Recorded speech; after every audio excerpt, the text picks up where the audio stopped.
যে দিনটা আছে এই দিনটা এই দিনটাতে সুন্দর আইন শৃঙ্খলা ব্যবস্থা এখনো পর্যন্ত পর্যাপ্ত দেখতে পাচ্ছি। বা কোনো ব্যক্তি বা কোনো কিন্তু যে পক্ষের কিন্তু যে আচরণবিধি লঙ্ঘের যে অভিযোগের পরিপ্রেক্ষিতে প্রশাসন কিন্তু কোনো কার্যকরী পদক্ষেপ নেয়নি। এবং যে আমরা চাই স্বচ্ছ নির্বাচন হোক এবং স্বচ্ছতার ভিত্তিতে নির্বাচন হলে এখানে অভিযোগ আনার কোনো প্রশ্ন নেই। জয় পরাজয় থাকবে জেনেই আমরা নির্বাচনে আসা এবং শিক্ষার্থীদের জন্য কাজ করার কিন্তু একটা যে ইচ্ছা সেটা নিয়ে আসা। ওই বিশ্ববিদ্যালয় শিক্ষার্থীদের যেই মিনিমাম ম্যানারিজমটা বজায় রাখা লাগে সেইটা আপনারা আগামীকাল রাখবেন, যেটা বিগত দিনে আপনারা আসলে রাখেন নাই।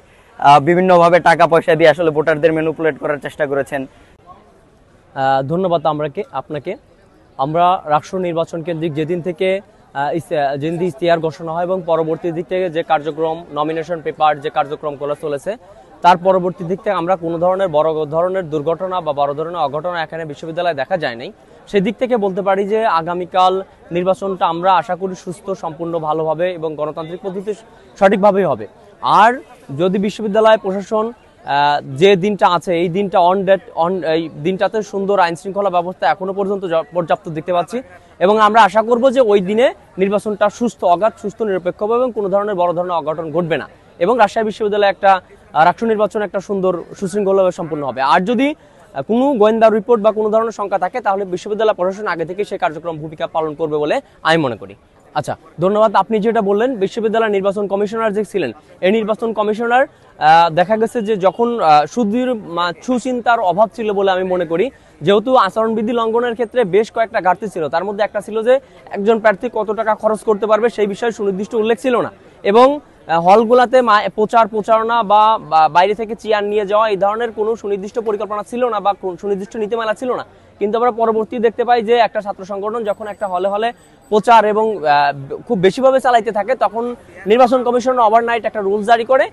আমি মনে করছিলাম, আমি এই বিষয়টা আগেই প্রশ্ন তুলেছিলাম যে বিশ্ববিদ্যালয় যেন আগে থেকেই এই বিষয়টা আনে যে একজন ব্যক্তি কত টাকা ব্যয় করতে পারবে, কি করতে পারবে, কাউকে কতটুকু খাওয়াইতে পারবে। কিন্তু বিশ্ববিদ্যালয় প্রশাসন বা এই নির্বাচন কমিশনার সেটা করতে ব্যর্থ হয়েছিল। কিন্তু দেখা গেল 2 দিন আগে সে একটা নতুন রুল জারি করলো। আমি মনে করি অদূর ভবিষ্যতে রাজশাহী বিশ্ববিদ্যালয় যদি বা আগামীকাল কোন নির্বাচন প্রার্থী যদি এই ধরনের কোন শৃঙ্খলা বা এই নির্বাচন আচরণবিধির সাথে লঙ্ঘন থাকে তাহলে যে আচরণবিধি অনুযায়ী তার যে পানিশমেন্ট শুড বি, তার অবশ্যই সে পানিশমেন্ট করা উচিত বলে আমি মনে করি। রাষ্ট্র নির্বাচনকে কেন্দ্র করে আমাদের বিশ্ববিদ্যালয়ের বিভিন্ন পয়েন্টে কিন্তু 2300 পুলিশ সদস্য মোতায়েন করা হয়েছে। কিন্তু আমরা আসলে কতটা শঙ্কামুক্ত সেটাই সবথেকে বড় কথা, কারণ আমরা কিন্তু দেখেছি যে আমাদের প্রত্যেকটা পদে পদে কিন্তু যে সমস্যাগুলো দেখাচ্ছে রাষ্ট্রকে কেন্দ্র করে প্রশাসন কিন্তু তার কোনো কার্যকরী পদক্ষেপ নেয়নি। আমাদের যে মনোনয়ন ফর্ম উত্তোলনের দিনও কিন্তু আমাদের যে বিভিন্ন ধরনের অস্থিতিশীল পরিস্থিতি দেখা যাচ্ছিল তাতেও কিন্তু প্রশাসনের যে নির্বাচনের অবস্থা সেটা আমরা দেখতে পেয়েছি। এর পাশাপাশি যে রাষ্ট্রীয় প্রচারণায় প্রত্যেক কিন্তু যে সংগঠনগুলো যে প্যানেলগুলো কিন্তু আচরণবিধি লঙ্ঘন করেছিল। আচরণবিধি লঙ্ঘনে কিন্তু পাল্টাপাল্টাই অভিযোগ পাওয়ার পরও মানে কোনো পক্ষ বা কোনো ব্যক্তি বা কোনো কিন্তু যে পক্ষের কিন্তু যে আচরণবিধি লঙ্ঘের যে অভিযোগের পরিপ্রেক্ষিতে প্রশাসন কিন্তু কোনো কার্যকরী পদক্ষেপ নেয়নি এবং কাউকে রাষ্ট্রকে কেন্দ্র করে কিন্তু কোনো ধরনের অস্থিতিশীল তৈরি হয়। প্রশাসন কতটা যে কার্যকরী ভূমিকা রাখবে সেটা নিয়ে আমরা আসলে শঙ্কামুক্ত নই, কিন্তু প্রশাসনের প্রতি আমাদের সর্বাত্মক আহ্বান থাকবে তারা যেন সর্বোচ্চ যে আমাদের যে নিরাপত্তা সেটা নিশ্চিত করে এবং আমাদের সুষ্ঠু পরিবেশ সেটা নিশ্চিত করে। সেটি নিশ্চিত করা কিন্তু আমাদের দায়িত্ব।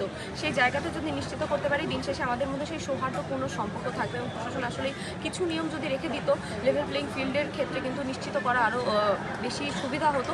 তবুও রাজশাহী বিশ্ববিদ্যালয়ের শিক্ষার্থীরা যথেষ্ট বিবেক বিবেচনাধীন, তারা আসলে কোনো কিছুর বিনিময়ে কোনো ভোট দেয় না। তারা যে যোগ্য, যে সৎ, যে মেধাবী সেগুলোর ভিত্তিতে তারা ভোট প্রদান করবে এই নিয়ে আমরা আশা করছি যে আমরা চাই স্বচ্ছ নির্বাচন হোক এবং স্বচ্ছতার ভিত্তিতে নির্বাচন হলে এখানে অভিযোগ আনার কোনো প্রশ্ন নেই। জয় পরাজয় থাকবে জেনেই আমরা নির্বাচনে আসা এবং শিক্ষার্থীদের জন্য কাজ করার কিন্তু একটা যে ইচ্ছা সেটা নিয়ে আসা এবং অবশ্যই আমরা আশাবাদী যে ভালো ছাত্রছাত্রীকে আমরা দিন শেষে পাবো এবং স্বচ্ছতাটা আমাদের নির্বাচন কমিশন আমরা যে আস্থা রাখছি সেই আস্থার জায়গা তারা রাখতে পারবে। আমরা চাই স্বচ্ছ নির্বাচন হোক, আমরা চাই নির্বাচন হোক। যদি আমরা ভোট বর্জন করতে হতো তাহলে হয়তো প্রথম থেকে শেষ পর্যন্ত যে পরিমাণ শিক্ষার্থীদের কাছে যাওয়ার চেষ্টা করছে সেটা আসলে করার কোনো মাথায় কোনো প্ল্যান থাকতো না। আমি হয়তো ঘরে ঘুমাতাম যে ঠিক আছে আমি তো ভোট বর্জনই করে নেব, কিন্তু ভোটটাকে আমরা উপভোগ করতে চাই, ভোটটাকে আমরা স্বচ্ছভাবে দেখতে চাই, সেই আশা নিয়েই কিন্তু আমরা এতদিন পরিশ্রম করেছি, এতদিন শিক্ষার্থীদের কাছে পৌঁছেছি এবং আমরা সেই আস্থা এখনও রাখতে চাই, সেই আস্থা নির্বাচনের পরেও রাখতে চাই এবং আমরা আশাবাদী নির্বাচন কমিশন রাকসুকে একটা মডেল হিসেবে স্থাপন। আচ্ছা দেখেন, কেউ যদি চুরি করতে চায় তাহলে সে লোহার সিন্দুক ভেঙেও চুরি করতে পারে। কারো যদি গোলযোগ সৃষ্টি করার থাকে তাহলে কিন্তু সে শক্ত দুর্গ ভেদ করেও আসলে সে কিন্তু ওই গোলযোগটা তৈরি করতে পারে।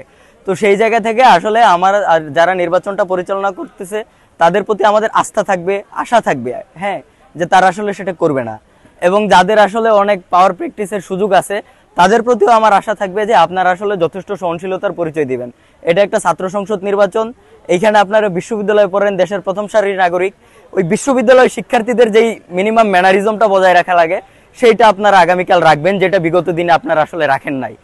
বিভিন্নভাবে টাকা পয়সা দিয়ে আসলে ভোটারদের ম্যানিপুলেট করার চেষ্টা করেছেন, বিভিন্নভাবে অনলাইনে মিডিয়ায় কিনে হাইপ সৃষ্টি করার করেছেন এবং অনেক সময় আপনারা আপনাদের লোকাল ব্যাকআপগুলো ইউজ করে এক ধরনের পাওয়ার পলিটিক্স করারও কিন্তু চেষ্টা করেছেন। সেগুলো আমাদের মনে আছে, কিন্তু আমরা আপনাদের উপর আশা রাখতে চাই যে আপনারা ভবিষ্যতে এই কাজগুলো করবেন না, অন্তত কালকের দিনটাও করবেন না। এবং ভোটারদের প্রতি আমার আহ্বান থাকবে আপনারা যোগ্যতার বিচার করবেন, কে মিডিয়ায় কত ফেম পাইলো, হাইপ পাইলো, এইগুলো বিবেচনা না করে আসলে কে অ্যাকচুয়ালি ওইখানে গেলে আপনার জন্য কথা বলতে পারবে, আপনার জন্য কাজ করতে পারবে, সেইটা আপনারা বিবেচনা করেই ভোট দিবেন।